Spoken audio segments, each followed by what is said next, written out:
Yo. Hey man, I gotta say this is so funny. I actually feel out of practice.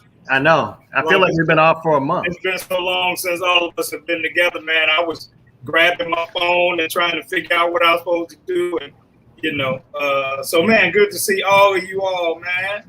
And before we get to our beloved and one of our favorite guests, I just want to speak to the brethren, man, and tell y'all I missed my time away from you all, and I checked in and tried to, pay as much attention as I could. We've all been moving around a little bit. Mel and Rob are both actually even out of town now. But man, just good to see you all, man. And why I gotta be out of town? Why can't I be overlooking my my new house in Chicago, brother? Why you telling my whereabouts, man? Man, last I heard you weren't even gonna be here, so I was a little. It threw me off to see your handsome face, Man, I'm here. I'm a staple. Right. Yes, no, you're a staple. Hey, and you look good, like the surgery. Right. We can't tell nothing right there. You talking about the pets? You got new ones. He said you got new ones.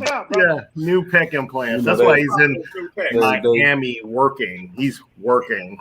Ladies and gentlemen, viewing audience, let me introduce you to the cast of unsavory characters that are here on every weekend, and that would be Glenn Murray, the author and the entrepreneur and promoter, Memphis Bread, LA Food, Robert Hazzard of the Hazzard Group, top-notch consultant that'll help your small business with your online footprint, serial entrepreneur, author, workout addict, Mel Roberson, my frat brother. I am your host, Shawn Mason, photographer, blogger, singer. I do a few things. And we're honestly so humbled to have back one of our favorite guests. Rob, you may be a little lucky that we didn't try to reach out to Peyton for that last spot. We got a lot of love for Peyton, man. You lucky. Actually, at our board meeting on diversity and equity and inclusion, we talked about replacing Hazzard with Peyton recently. So, our DE and I, we don't want to be seen as, we got enough bald head black dudes is what somebody said. I'm not gonna call no names, but somebody said we got like one too many. We might need to get rid of one. Hey man, I always have my hat on, so you don't know if I got hair or not. And I'm totally down to be the token white dude, I'm totally down with it. Hey man, what's funny before I get paid the floor, man, let him introduce himself. Am I the only one, man, who feels bad whenever we have really hyper racial content to talk about, and then we have Peyton on? I'd be like, I hope he don't think we set him up, No, I think Peyton is just the best qualified to talk about some of the content. So it's like having an expert witness in a court case. Yeah.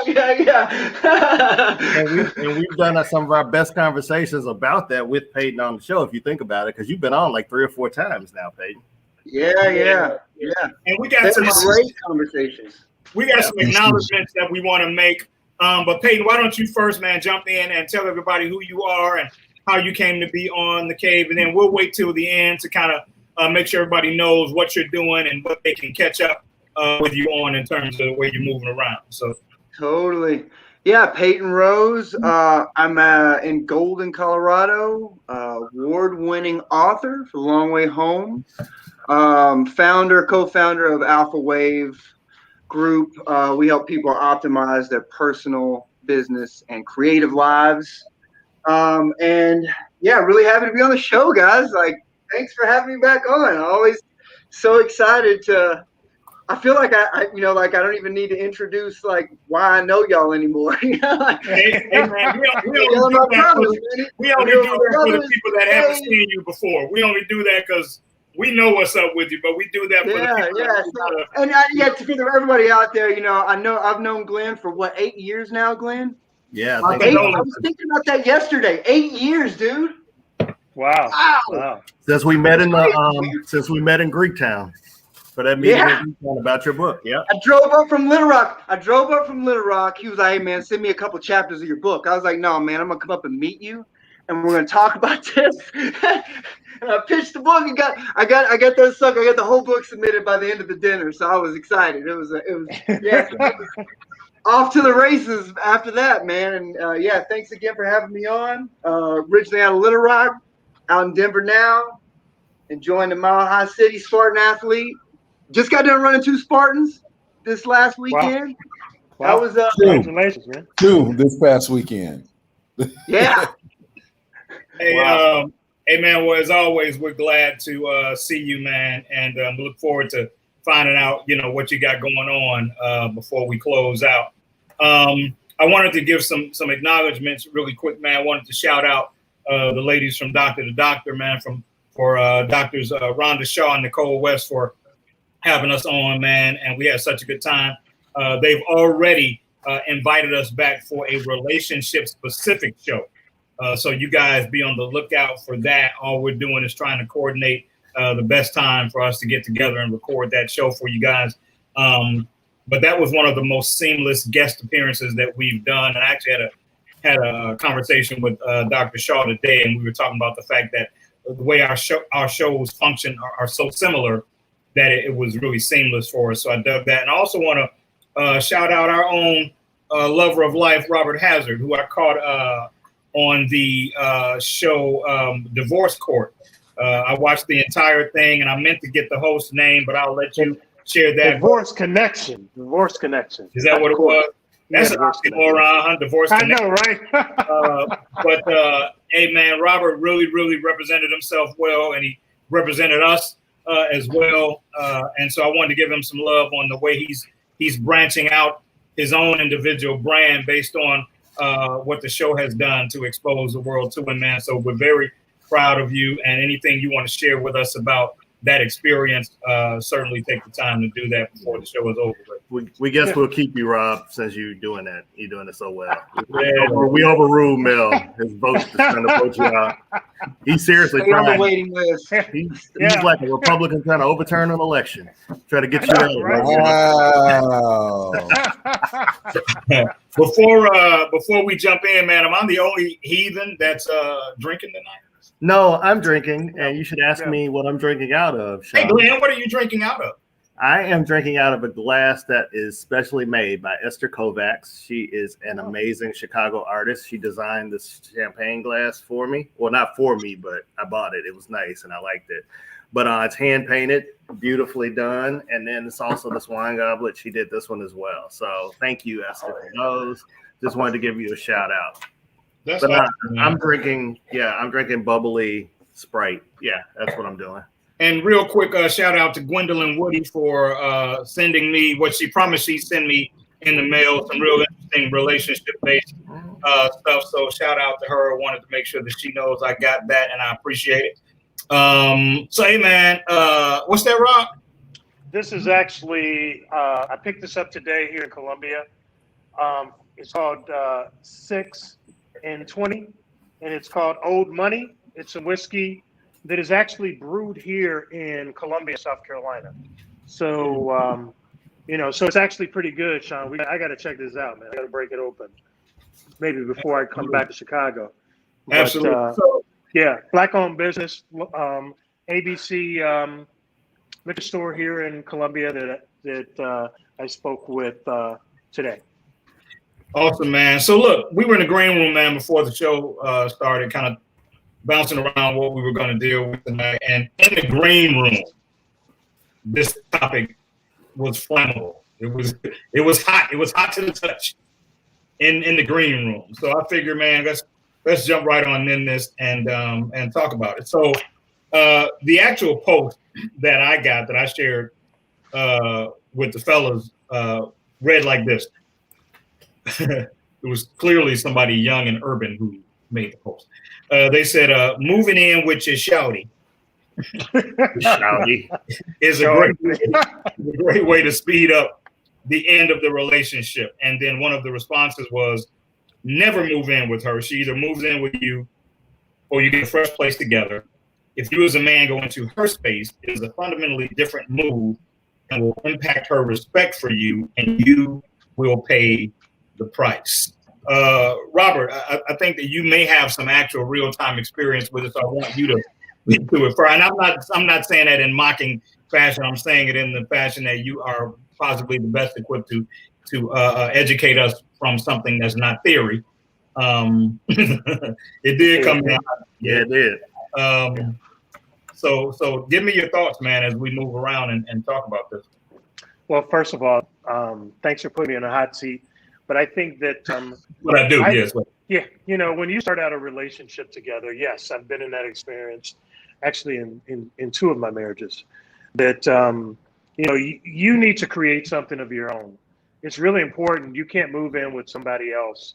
Whether she moves into my house or I move into her house, we really need to create our own together, because, you know, at the end of the day, there are memories and things like that that have been created in those other experiences, right? And we want to be able to create our new memories together. So whether we keep, you know, our condo, my condo, or something like that, and we get something together, is really where we want to be. Here's a challenge, though. People get emotionally tied to their places and don't want to give that up, right? Because you've lived in this place, maybe you won it from a divorce previously. You don't want to do that. So sometimes women and men feel like, you know what? No, I don't want to do this. I want you to move into my place. And that is where the dissension and problems come in. It could be a control factor. I mean, there also could be the element that from a financial standpoint is more feasible for you guys to stay where you are. You might not have the resources to make that move, at least not initially. Mel, I can see you itching and all of that. So tell me what you're thinking, man. I can always tell when something rubs you. Well, I mean, here's the thing, right? I don't think there's a cookie cutter answer for this at all. Mm-hmm. I think that there's the possibility to create magic wherever you are if you're with the right person. You know what I mean? And in some cases, the person might, like after my last relationship, I wanted to get out of my place. So, and I wasn't even with anybody new, and I wanted to get out of my damn place because of the memories there. But if I own a nice house or condo or whatever, you know, I mean, we could take all the damn decorations out, repaint the place. It sometimes it makes no sense to move out of a place. Now, if she has a nice place and there's some type of agreement or whatever, and it would be more feasible, I'm all about what makes the most sense. You know what I mean? I take logic over emotion. And so if her logic and her emotion can be stable enough for me to move, I wouldn't be opposed to that. If she got a dope crib, you know what I'm saying? Like, how y'all know I ain't just move in with somebody in my new place in downtown Chicago that I'm at right now? You know what I'm saying? Y'all know my house don't look like this normally. He's being kept. He's a kept man now. Right. but realistically, I think it's a case by case scenario, and you know, all to say, oh, you should never do that or whatever. That's dumb to me. That's just dumb to me, because there are situations where it could work. I agree. Let me ask you this though. So you are in a situation where, you know, you year or two ago, you bought a new home, yada, yada, yada. Now you meet this great lady and she has an issue with the history in your home. How, and I'm asking you personally, how would you navigate? Ain't no history in my home right now. the one in there right now ain't shit going on there. But don't deflect though. I mean, you're an actor. Pretend it's your situation. Right. That's cross the bridge when you get to it. You know what I mean? Like that's the thing where we cross. Like, what is the issue? Why is that a problem? You know what I'm saying? And if it's a thing of, all right, if the market is good and I can sell it, and we can find something else that's dope, it's a house. I don't care. Inanimate object. Before we move on to Glenn and Peyton, I want to factor in, you know, everybody deserves their past. And so one big element to it is going to be how sensitive your mate is to the reality of your past. You know, some people, they're real cool with that. Hey, they know you turned some corners before they were the final stop on this road. But other people, they find it burdensome to have to entertain something like that all the time. So like Mel said, that's why there's no cookie cutter answer, because everybody that comes into that situation, both people are going to be so unique that you really can't predict it. Peyton, I know you're a longtime married dude, but what are your thoughts on it? Yeah, I agree with Robert. I agree with Mel, and I agree with Drea, who made a comment. I think she said, "I'll make this will be the moneymaker property. I'm out of here." Right? I agree with that as well. Yeah, the investment property, I'm gone. Right? So, yeah, I think I also really like structure. So to have a conversation beforehand, like Mel said, whatever makes most sense, man, get it done. 100%. Have a conversation before, hey, I've got this really sweet place. We're going to move in here for a while. And then, like you said, Robert, it's like, all right, do we want to plan on creating something amongst us between us, between our team? And then you take Drea's comment and you get out of there, make that the investment property. Boom, you're out, you're in the game. And it's a case by case situation. Maturity absolutely matters in this. I think I saw that comment as well. You have to have that conversation and set the expectations. So I'm also like, it doesn't. What if you have two houses? What if I got a house and she's got a house? Now we got a choice to make. Now you got two investment properties. Right. Yeah, we got two investment properties. Right. Yeah. Glenn, Airbnb those out. One of them. That's right.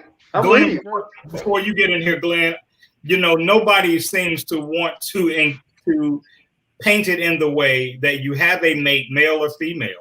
And like we talked about this in the green room, the same dynamic exists if it was flipped to a degree.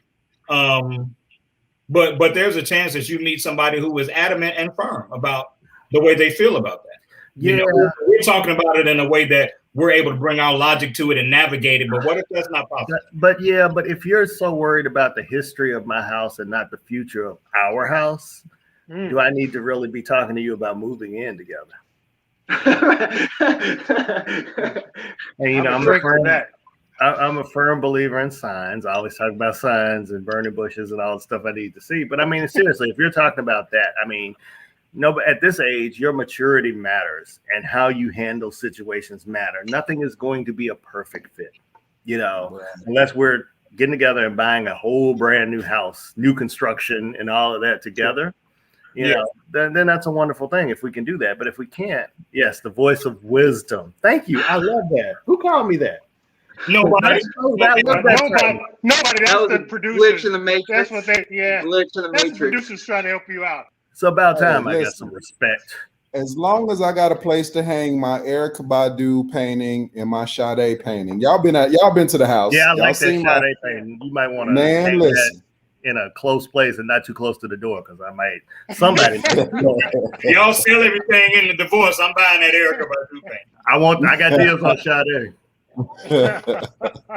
Well, and I would add to bring back, like, because there is controversy here, right? Like we are using like logical reason right now, but there's controversy in the fact that, and it was mentioned before, men are more programmed to be dominant and say, you're moving into my place, right? Like that's a societally, like that's what we've kind of been programmed.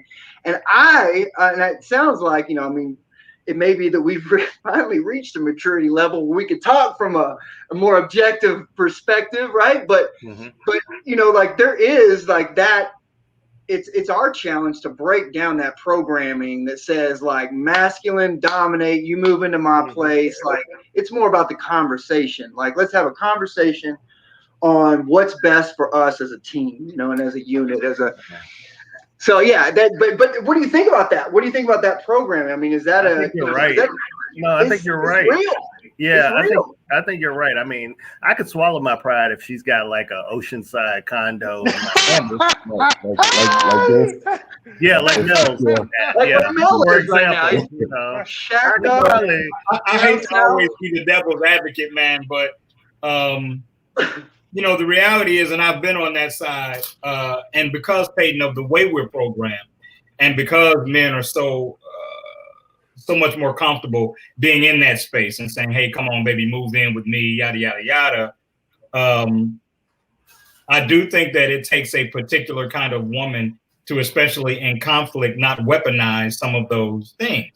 And so you've been a kept man, Shawn? You say you've been on that side. So you've been kept, huh? Okay. No, I'm not saying that. I'm saying that I've been in a situation where, a woman felt like she had something she could hold over you and she weaponized it. You know what I'm saying? And so, again, that's back to the maturity thing. But as much as I don't like to separate the genders and what their behaviors are, I do think that it's worth mentioning in this situation because, like Peyton mentioned, we're already in that space. We come up thinking that we're going to meet this beautiful woman and move her into our homes, and so it's a bit of a different hat for a lady. And I've seen some guys go through that situation where, if the home was hers and in the midst of a conflict, she weaponized it and all of a sudden it's this thing. So at the end of the day, it comes down to how you choose and who you choose. And those are conversations I'm not afraid to have. Like, we're going to talk about those early and often. Because I don't want to wake up one day and realize I don't know who the hell you are. We've been together for 2 years, Well, think about this, guys. Women want security, right? They want safety. And so we have to make, if they're coming to our home, we have to make it, I think Mel mentioned this too, is that we have to make it where we repaint the place. So it doesn't have those old memories. Mattresses and all that. I'm with all of that. Yeah, I mean, for me, I can speak to a couple situations where I lived in a 3-bedroom condo in Bronzeville, but my former partner had a home. So you move in, you kind of see which one makes sense, and then you kind of make the adjustment based off of that. But here's the problem that we have too, I think, and maybe it's just me. Maybe I'm just the yeah. dude. So at the end of the day, I think it really boils down to who is the person, right? Like who is the person that you're dealing with? If you're dealing with a person that will weaponize some shit like that, then the problem ain't the house. The problem is the person. But a lot of times you don't know it until that situation arises, and then. If you ain't seen I think you get hints, Shawn. I think man. You get those red flags. Your radar is faulty if you ain't figured it out till the U-Haul pulled up. What happens is sometimes the red flag hits you in the face, and then you be like this and be like, "Oh gosh, the wind was strong." That's the flag smacking the hell out of you. That's what that is. You don't realize it. Yeah. Let's move on, man. I don't want to wring that dry too much. I know that Dr. Rhonda Shaw is watching. Maybe we can table that and pick it up again on your show in a couple of weeks. Doctor. Up, Doc? Yeah, what's up, Memphis? Memphis in his house, right? Yeah, and shout out to Yolanda Caltrin. We just did her show as well. Conversation with Yolanda, Rob, Shawn, and I were on that show, her podcast. That was a lot of fun. We talked about dating after 40. Yeah. And with me being under 40, I just kind of listen to the older people talk. I like listening to my elders. Lightning don't strike your house 82 times. I respect my elders. I let you and Shawn run that conversation. I was just in the backdrop. That's all. I was just in the backdrop. They asked me something. I'm like, I don't know. I plead the fifth. Shawn did lead that conversation, didn't he? He took it over. He got that takeover spirit. Next topic, gentlemen. Next topic. Hey man, so let's talk about Carl Nassib. Am I saying that right? Carl Nassib. Am I saying that? Yeah, Carl Nassib. I think that's how you pronounce it. Yes. And just so I picked up that some people were a bit confused. Just so people know, Carl Nassib is the first active player. Michael Sam was not considered active yet. He had been drafted by the NFL, but he wasn't considered active. So a lot of people felt like he was being slighted. Like, oh, didn't Michael Sam do this? Well, their statuses were a bit different. And so Carl Nassib is the first player who's active on a roster that has come out. So the other dude was from Mizzou. He played football in Mizzou. Yeah. I think he never actually made it to the league. He drafted, but he never actually played. He played in the CFL, but he never actually played a game in the NFL. Yeah, I think he got cut in training camp. Right. So let's probably for coming out. You know, and that's that's the rub, Mel. You know, but you don't really know, but that's the rub. So at least Nassib was smart enough to be in a position where if you let me go now, you know, we know it's something political. Yeah, like he's starting defensive end for the Raiders. Right. If he loses his job, you know, he's already making money. Yeah. You know, and let's get into that, man, because I actually have another question when it comes to that. But you know, it's a shame, man, that that's news. You know, and it's a shame that these guys feel that they have to, you know, share it like that. In so many ways, I wish this was a different world, but it's not. And so, you know, it is what it is. But I champion him, and I'm proud of him, and I'm proud of his choices. You know, I checked out some of his social media presence. Really cool guy, really down to earth guy. Clearly a talented athlete. But hopefully, man, the days are coming where, you know, that's not an issue. It's not even noteworthy. Hopefully. I know the unfortunate thing is somebody has to be first. Yeah. And has to go through that whole frenzy and feedback loop that people go through when they're the first to come out or first to admit it. So I think the challenge is more of the locker room concerns and locker room conversation or whatever. You know, it's different when, and this is just me speculating, right? You know, I don't. This is a tough conversation to have, right? So if there's the possibility to be sexually attracted to somebody in a space where they are vulnerable because of nakedness, there's a different feeling or a different watch than, you know, if you just there for work and it's just what you do. You know what I mean? So that is probably why the NFL is seen to be a, you know, manly, tough, competitive, and all of the things that are seen as, you know, quote unquote manly and heterosexual, right? It's seen as all of those things. So to have somebody who doesn't identify with or is not, you know, based on the I don't want to call it the standard, but the norm of the league, that's where it comes into play. Because even if you have sports where, you know, there are men and women together, if there was a sport, the locker rooms would still be separate, not partially, but really kind of based on gender. But the whole gender thing has a lot to do with sexuality in the sense that, you know what I'm saying, this is a vulnerable space. Mm-hmm. Here's something to consider, man, and somebody had to enlighten me in a similar way. One of the things that we do, especially as heterosexual men, is it's almost like we assume that every gay man is promiscuous or interested in us.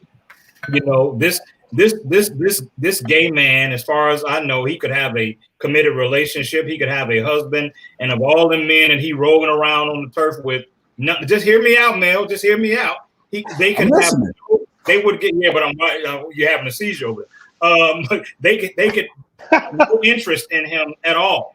I remember I used to work out at a gym on 63rd Street, and there was this guy who was clearly effeminate. He used to walk through the locker room, man, and he was peeking at people. And, you know, you wanted to clock him, you know, but he was a different situation. Just every gay man doesn't propose a threat to heterosexual men. Right. Just not realistic. You know what I'm saying? I understand. And nobody said he did. Mm-hmm. It just said it was a concern. Just like you could be with somebody and be in a committed relationship, but if some ass walk by, you're gonna look. But if it's a concern, that's no more of a concern than the average heterosexual man catching a woman in a vulnerable space. It's no different. But you're talking about the most manly of man sports, next to Australian rules football. I don't know that there's anything tougher than playing professional football. So I see where I get where both of you are coming from. I see where Mel's coming from about it, where there may be concerns because, you know, I'm a man. This is my sport. And I see what you're saying, too, that there shouldn't be because you're assuming that you're even his type. Radar. And guess what? He put his shoulders down and run you over, you going to know he's full man. Yeah, pretty much. He's a pretty big dude for you to be challenging. You won't have any questions about him being a man when he lowers his shoulder. Right. You know, and knock you out. So, you know, it's a touchy subject and certainly worth, you know, talking about. But Yeah. Which brings me to something else, man. I admit, man, that with some of the stuff that's going on lately, you know, the critical race theory stuff and Juneteenth and all that stuff, I'm in a real anxious and hypersensitive place. But I've been thinking about the term ally and how, you know, people will position themselves to be an ally. And I wonder what is fair, man, to expect of those people that are bold enough to label themselves as an ally. Remember, we've talked about stuff like slacktivism, you know, where people kind of halfway are active, you know, in terms of being activists. But what's fair, man, to say that you're an ally?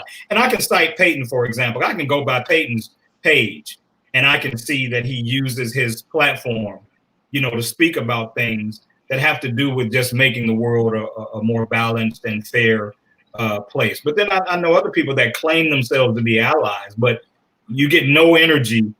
And that's whether it's LGBTQ, whether it's, you know, a race issue, whether it's the Asian issue, you know, whatever.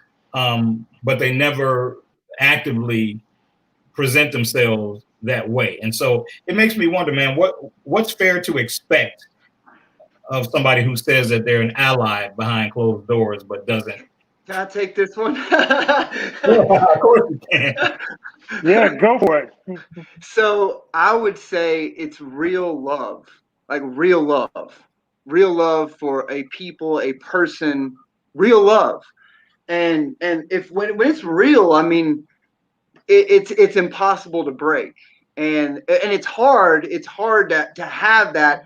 There's also, you know, you need to be, I've always said this, like, you know, with all this going on, it's like, just in general, like with, I mean, I would consider it, right, civil rights across the board, right, human rights, right? So with all of these, you know, these issues around real human rights going on right now, if you want to support the Black community, then go make Black friends for real and love them for real. You know what I mean? If you want to support the Asian community, go make friends and love Asians. Go make friends and love LGBTQTs, right? Like, and it's hard because we got a lot of ego, and we got a lot of conditioning, and we got a lot of socialization, and we got a lot of different personalities that we're putting out into the world. You know, from a general, you know, I would say from the whiteness perspective, right? And so these folks have, and that may be across the board as well. I mean, I know we all have, you know, our lanes that we're in, and trying to operate outside of that lane, or looking around and saying, man, do they think that I'm operating outside of my lane here, and then getting criticism? I mean, so and that's where I'm like, man, if you can just go forth with love, like really love motherfuckers, excuse my language, really love people, you know, then you know, like that's the essence for me. And you can't fake love. You can't fake love. Peyton, you make a really, really good point, man, because one of the things I think that gets lost, and I will admit it gets lost on me, is the fact that I don't know what it's like to sit in the position of, say, a guy like you and show yourself as an ally. I don't know how tricky that is. I don't know how layered that is, how unique it is, and how difficult it is to be present, you know, in situations like that. And so I don't think that we, as critical as I am of those who don't actively do it, I also respect the fact that I'm totally removed from what it requires. You know, I just know that I can tell when people are eager to talk about it, but not eager to show their side of it or show that they advocate one way or another.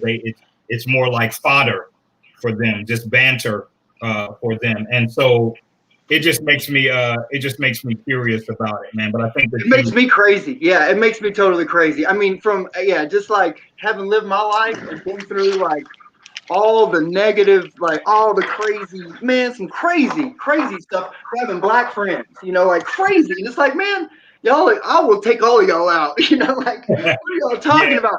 I love these brothers right here and these sisters. You know, like y'all have no clue what the hell. You know, I know a guy who took a white lady on a date, dropped her off at work, and they fired her. Wow. Hey, Yeah. because I saw her being dropped off by a black guy. So, we got a long way to go, man. But as unsettling as all of it is, I try to put myself in the other people's shoes when I can. And I admit that I'm in a hypersensitive place with it right now. And so these conversations help kind of center me and reel me back in, But Peyton, always, man, thank you for the way you always take your freedom, man, and contribute, man. Yeah. So what are you looking at in terms of action from them, I guess, is the real question then. I'm not looking for anything. I'm just curious. I'm just curious about what anybody thinks that looks like. I mean, it certainly would be nice to see somebody who says they care so much, present themselves in a way where that behind closed doors, when certain conversations are happening, they're the one that says, hey, that's not cool. Hey, that's not cool to say. That's not cool to think. That's not cool to do. I read somewhere where they say, if what Black people and Asian people and LGBTQ and everybody's going through, if these things are happening and you have people that you consider your friends and you don't hurt for them, then you don't have friends in those arenas. People in those arenas. If they are going through those things and you are so far removed that you could care less, then those people aren't your friends. Those are people that and that's fine. That's fine as well. But just define it appropriately. Those people aren't your friends. And I've backed away from conversations, man, with people of other races about racial stuff, just because it's almost like my relationship with the church. I see so little authenticity. I see a lot of lip service, but I don't see a whole lot of authenticity. And so it just kind of makes me go, we don't need to talk about it, because I don't need you to be that person. I just want to know who you are, if that makes sense, So now that I've brought the whole mood down. No, you haven't brought it down. I think you made a point. I think we're contemplating. We're actually thinking. I'm like, man, this is deep, man. It's a fine line, because people sometimes really don't know. There's true ignorance. If you grew up in a certain environment, you don't know people. And I got people. Somebody called me that I used to work with, and it was very genuine, but there was a true lack of knowledge and understanding. It was during the whole civil unrest thing last year. And she called and she was like, I honestly don't know what to say to you, but I'm just reaching out to you. And she was Caucasian. And she was like, I'm just reaching out to you to say, if you want to talk, I'm here. And, I may not understand it, but I didn't grow up in this environment. Like, the first person I met that was Black was when I was in college. I mean, she just kind of bared her soul, and I felt bad for her, because it was a sincere effort. But somebody could take that and be like, oh, well, you don't have any culture. You need to go read the autobiography of Malcolm X or something like that. And it's like, no, I'm not here to punish you for your environment that you grew up in. Because there's things I didn't know in the environment that I grew up in a little bitty town. And I had to learn them later. And, but I made it a point to have friends that were Indian, friends that are Russian, friends that are Asian, friends that are Caucasian, so that I could learn from them, because I had a true desire to understand people, cultures, thoughts, customs, things like that. I had a true desire to learn that. Yeah. If you don't grow up in that environment with that thirst for knowledge, then you're going to be ignorant to what's going on. You don't have a lived experience. So you can't punish people for not having a lived experience. You have to meet people wherever they are. And Black people, we need to understand that too. Because sometimes we don't meet people where they are. We just feel like you need to be on my side because I said you need to be on my side, and that's it. Here's the rub, man. Here's the rub. And you'll relate to what I'm saying. A lot of times, in the best way that they know how, white people will extend themselves, and will dismiss them. Yeah, because in our own way, it feels disingenuous. Because you're not sincere enough, right? And so they're doing the best that they can with what they know, and they'll extend themselves. We were coming from my nephew's graduation, and I think what happened was, I think the lady overheard a conversation that my niece and my nephew and I had inside the gas station. We were buying some snacks, and there was a guy that was staring at us. He was really staring at my niece. And so, of course, in natural knee-jerk fashion, because of what we deal with all the time, as we were coming out, we realized that it was probably a race thing, right? Because we were in Indiana, we were in Pennsylvania, right? Northern Mississippi is what I call Indiana. But yes, you're right. And so by the time we get to the car, this white lady who was in the car with a gentleman gets out of her car, and she comes over to us, and she says, "Please don't think all white people hate all black people."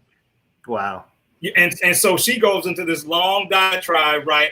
And as much as we are feeling her like, "Oh, that's sweet," there's still this component of us going, "You're doing too much. You're doing too." So we have to figure out a way to navigate it as well, because oftentimes they're in very foreign spaces and they're doing the best they can, So it's just, hey man, that's why sometimes the world we live in just makes me hate it. It's like, it's crazy. And then there's an attack on anything that wants to teach you about history. People talk about critical race theory, but like if I read Mein Kampf, that doesn't make me want to kill Jews. Mm-hmm. So reading about the Tulsa massacre and reading about the atrocities that happen to black people doesn't make you reverse racism. That's not an act of reverse racism. And people have painted it. Well, not people. Certain politicians have painted it that way. Yeah. Knowledge is power.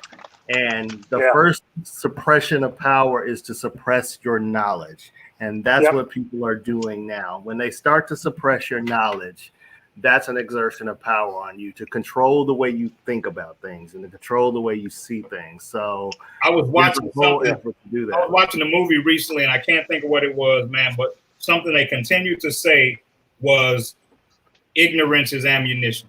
Yeah, absolutely. Yeah, 100%. Yeah, and ignorance is also bliss, because if you don't know about it, it never happened.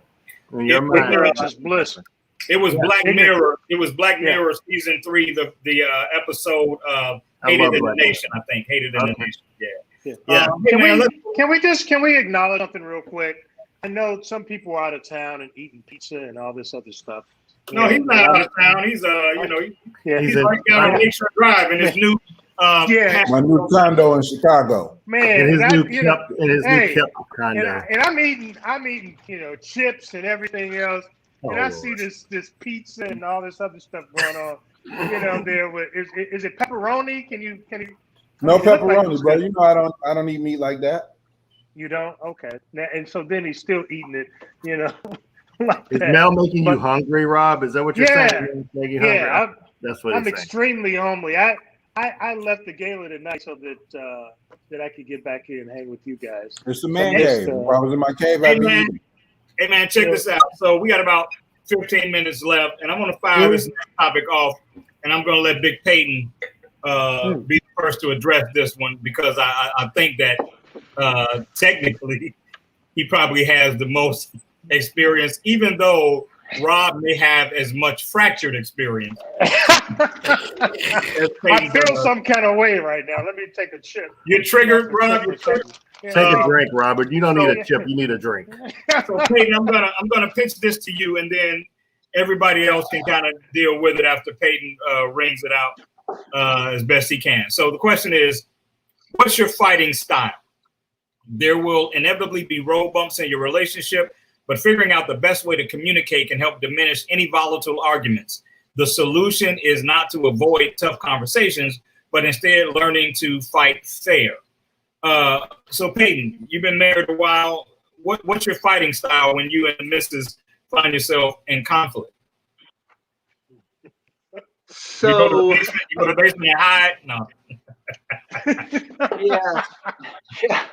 I actually run out of the house.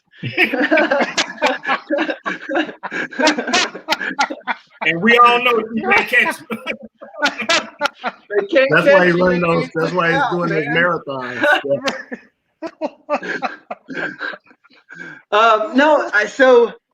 I process. Like I like to internalize and process and try to understand where the other's coming from. One of the things I can say is I am best at fighting in the mornings.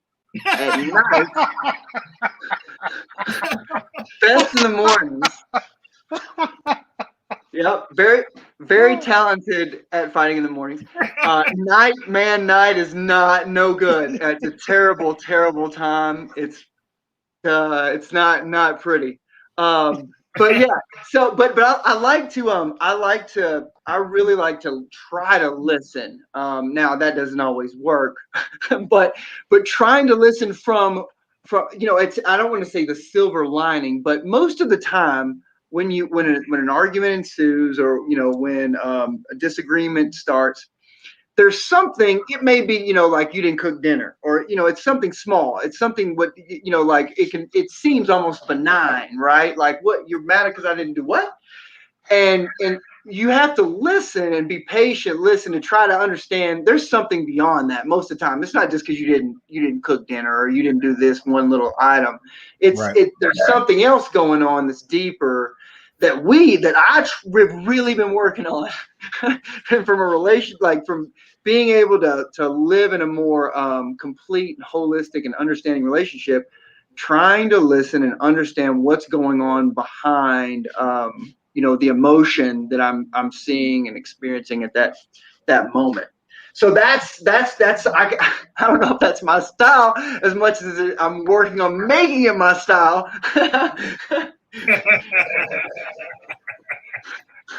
That's a dope answer. I like that. That's a great by the way, answer. Robert, I went and got a salad for you. Oh my God! Oh my God! So the pizza wouldn't be, man.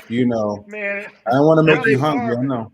Yeah. I think Mill is hazing you, Robert, right now. He's hazing you because I think there's like a little hazing going on since you're like the newest member of the group. Yeah, so is that what it is? Yeah, I think so. I'm definitely going and getting a pizza by the slice after this. I can tell you that now. I got bone of beef waiting on me. I'm happy. I got bone of beef. I was all over that, and I took out some chicken. And I never did put it in the oven, but I was trying to not order a pizza. But Glenn, I'll take a shot. Okay, Glenn, go ahead, Glenn. This will give me a chance to eat my salad. You want to eat? Come on, Glenn. We go ahead, while Mel is chewing. 13 minutes or so left, maybe a little less. So, what's your fighting style, brother? My fighting style has evolved, but I'm kind of like a boxer. You know how a boxer, they say a boxer adapts to whoever he's fighting. So if you coming straight at me, I'm a counter puncher. I'm a duck and dodge, and I'm gonna counter punch you. If you coming straight to rumble, then I'm ready to rumble.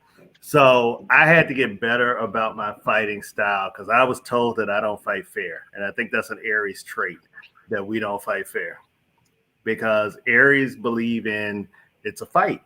There's nothing fair about a fight at all with anybody. But we forget with your mate, it's a little bit different. You do need to fight fair with your mate because we take all fights to be fights. You come with a stick, I'm gonna come with a knife. You come with a gun, I'm gonna come with two. So, I had to dial that back. Later than Roberto Duran don't have to sleep in the same bed that night. But right, exactly. That's the difference. Exactly. You got to figure out, what you're gonna do. Right. So I'm pretty calm now, and I'll explain my position, and hopefully my mate can understand that. Yeah. But I don't hold back if I'm disappointed, because I've learned, because I used to suppress everything that made me mad, and then that led to, like, down the road, I'm basically just telling you everything about yourself when I'm pissed off at you and it's not coming out right. Whatever's coming up comes out. So I had to get better about that. So I have to really think about what I say. And I talked to a couple of married dudes one time. They're like, yeah, you don't have that filter in your head yet. And I didn't know what they talked about. They're like, you'll develop that filter in your head that'll go down to your mouth and not let just whatever comes up comes out. And I get it now. I get the filter, the married man filter. I get it. I got it early. I'm developing it now for future, for marriage, for wedding, for all of that. So one of my older brothers is an attorney. Thank you, Mel. And he always says, I remember when he was in law school, when I used to ask him about the whole process when somebody shouted something that the judge dismissed or whatever. And he was saying, well, once the jury has heard that, it's hard for them to ignore that they've heard it. And his analogy was always, you can't unring the bell. And so I always think about the fact that, you can't take back the words you say. So you have to make sure that your anger doesn't. Now, if you meant to say it and you're willing to stand on it after the fact, that's a whole different thing. Right. But you can't let your emotions make you say something that you in your quiet time go, oh, I wish I hadn't have said that. Like, I'm the kind of person who I very rarely say what I don't mean. I I may regret that circumstances led me to say it. But if I said it, I meant it. But I'll come back and apologize if I know it came out the wrong way. I am smart enough to know when I've gone a little bit too far. Yeah. Kevin Foster said it's not a That's good. fight with a mate. It's a discussion, and I disagree. I think, if you're lucky, you're having a discussion. You're having a discussion. Oftentimes it's Well, right. The right mate is a discussion. The wrong mate, and also the other person, how they come at you, and that's why I talk about being a counterpuncher, because how you come at me is how I'm going to deliver it back to you. So you need to make sure that your mate has that same filter and understands that. And you get mad. Everybody gets angry at some point. Yeah. But it's a conversation. But you can still be respectful in that space. Right. Okay. And if you love and respect that person, or even if you like them and respect them, you need to make sure that carries over into the argument. And that's a learning thing. I'll be quiet. I swear by there's nothing as helpful as taking a break. You take a break, you can take a break. It's one of the things I always talk about is always coming back, right? Take a break. You can always come back. And if the fight starts again, take another break. And then come back again. Because you don't have to fight. I mean, women, I love you women, but sometimes we just don't want to fight. We just don't want to talk about it. We just, I'm lover. I'm not a fighter. When we say we don't want to talk about it, we don't want to talk about it. We mean we don't want to talk about it because we don't want to say the wrong thing. Right, because we know we're in a space where our response is going to be damaging. Triggered. We don't want to talk about it because we don't want to give them attention, and that's not what we're saying. We're saying, based on my address right now, what you're going to get from me is not healthy for us. I'm throwing the low blow. Let's just say if we boxing, I'm about to throw a low blow. So Which is why I personally, man, I am all for. I would rather write a letter if I'm really, really upset. I would rather write it down. I can't write. Yeah, see, I would write it down, and then she can read it right there with me.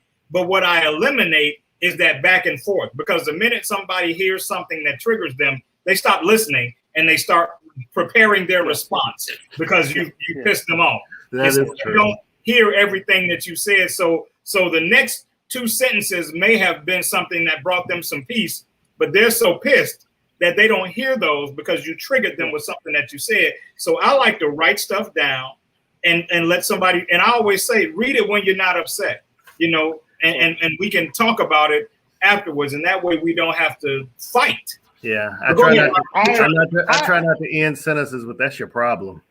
Yeah, that's one of your problems. That's good, Shawn. But I prefer to have 3 bedrooms so that when we're fighting, or something like that, we can go. Each of us can go to our corners. So Peyton, you said this too. We can go run around the block and come back and see if everything's okay. But it's really about agree to disagree. And that's the thing. It's if we can agree to disagree, let's table that for right now, and then we'll bring it back up the next day. When you cook navigating conflict, right? Navigate conflict. Right. That's what we're doing. We're trying to navigate conflict, not necessarily fight. But let's navigate this conflict. How can we best do that? Yeah, and we're trying to find a solution together. And nobody's trying to win. We're trying to find a solution. And so once we get out of the mindset of trying to win, and us collectively finding a workable solution, then maybe it'll feel less like a fight. Right. Yeah.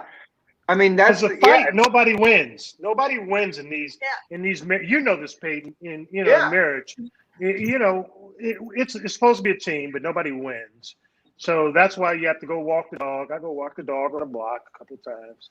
And, hey man, with all of that, I still hope one day that I get a chance to experience the whole marriage thing, and I'm sure with all, I don't think there's anybody, Peyton doesn't count, but I don't think any of us would not be willing to, try to find that. I mean, he's found his, so, and Rob, we just haven't found success with it yet for you, bro. Right. But thank you, brother. Appreciate that. Even with all of that, man, we got about 5 minutes left, guys.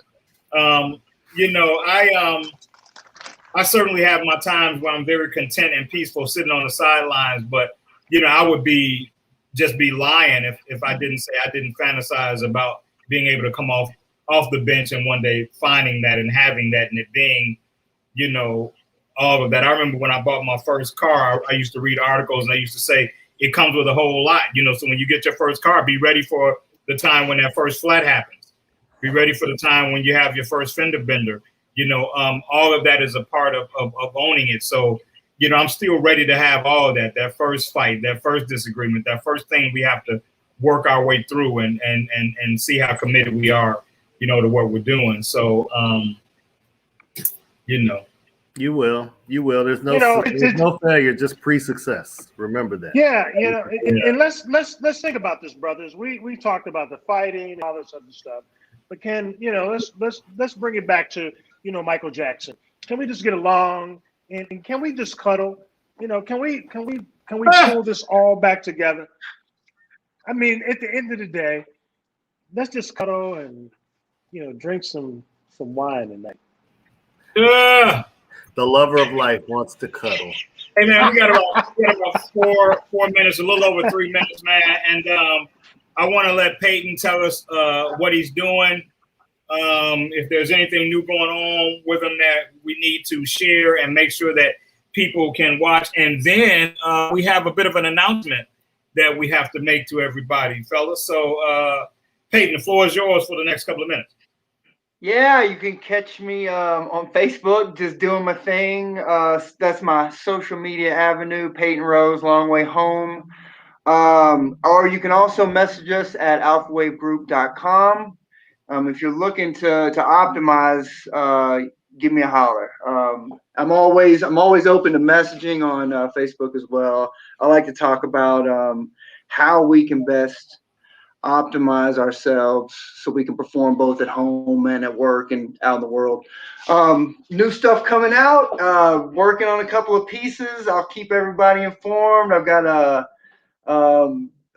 little writing piece, and then I'm also part of a little writing piece with 220 Publications is coming out. I don't know if I can say anything about that yet. Yeah, Is that, you can, because we're all part of it. Actually, all of us are part of it. Yeah, you can talk about it. Go first. Tell us what yeah, it is. You muted, man. What you say? What am I a part of? What has Glenn committed me to that I don't know about? Lessons for the little boy. You've already done it. It's done. Okay. So you don't have to worry about missing a deadline this time like you normally do, Mel. Yeah, so excited about that. Excited to be contributing to that. I think it's going to be an amazing piece of work, and really excited to be sharing that experience with you guys. It's amazing. It's amazing. Yeah, I actually read a piece of it on Clubhouse last night, and the response was amazing. People were like ready to buy the book. And I'm like, it wasn't my part. This was just a preview. But I can't wait till it comes out. I'm so excited. 13 men, 13 perspectives on just being a man. So all these guys here, I've read all their pieces and they're all amazing. And I'm not just saying that because I'm here with them. They're all amazing writers. I can't wait for people to read Shawn and Robert as they really emerge as writers. Mel's already a great writer. We already know that. He's a best-selling author, and Peyton same way. And me, I just throw a little something in there. But this is going to be a great book. So we're excited. I'm so excited about that as a publisher, as a contributor, and everything. It's the best that I've ever written, I think. Yeah, I'm excited, man, because I tried to be extremely transparent. Mel, you're muted again. We have a minute for the announcement. Yeah, I tried to be extremely transparent with mine, man. So I hope that it does what it's supposed to do. Glenn, why don't you announce to everybody, man, what we've been sitting on in terms of the announcement we have to make. Okay, so really quickly, we know Saturdays are really busy. We appreciate all the support, but the Man Cave, Live from the Cave, will be moving to Thursday nights at 9 p.m. live. So that's our new time, 9 p.m. Thursday, starting this Thursday. So please, look for us there. We'll send out announcements about it and let you know. Also, we have a YouTube channel. I don't think we announced that as well.